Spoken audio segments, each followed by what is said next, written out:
ప్రభునందు ప్రియులారా, ఈరోజు మీరు విన్న సందేశంలో మనుషుడు దేవుణ్ణి వెక్కిరించడానికి ట్రై చేస్తే వాడు ఏమవుతాడు? వాడే వెక్కిరింతల పాలవుతాడు. సృష్టికర్త జోలికి వెక్కిరించడానికి రాకూడదు, ఆశ్రయించాలి దీనంగా.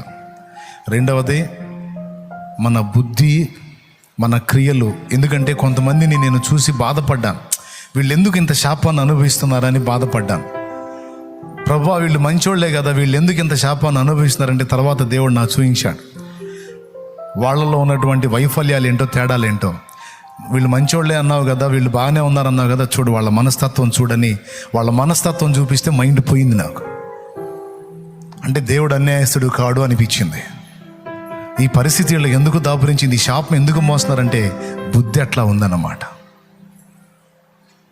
కూడు తిన్న విశ్వాసం కుక్క కూడా ఉంటుంది, వీడికి అది కూడా లేదురని అనే కృతజ్ఞత హీనుడు వీడు. అందుకు వీడి ఫలితం ఇటు అనుభవిస్తున్నాడు. నన్ను ఎరగనోడు కాదు, ఎరిగి కూడా వీడు ఇలాంటి మనసు కలిగి ఉన్నాడు కనుక వీడు ఆ ఫలితాన్నే మోస్తాడు వీడు. అట్లాగా కొంతమంది జీవితాలు చూసి బాధపడి అల్లాడిపోతే దేవుడు నాకు తర్వాత వాళ్ళ జీవిత విధానాలు చూపించి నాకు కనువిప్పు కలిగించాడు. అలాంటి మనస్తత్వాలు కలిగి ఉండకుండా జాగ్రత్త, క్యారెక్టర్స్ని జాగ్రత్త కాపాడుకోండి. మన బుద్ధిని బట్టి మన ఆశీర్వాదాలు ఉంటాయి. ఇంకొకటి కూడా చెప్తున్నాను నేను చివరిగా. అన్నా, నువ్వు చెప్పినట్టే సత్క్రియలు అనే విత్తనాన్ని విత్తాను అన్నా నేను. త్యాగం, ప్రేమ, సహాయం, ఆదరించుట అనే విత్తానన్నా.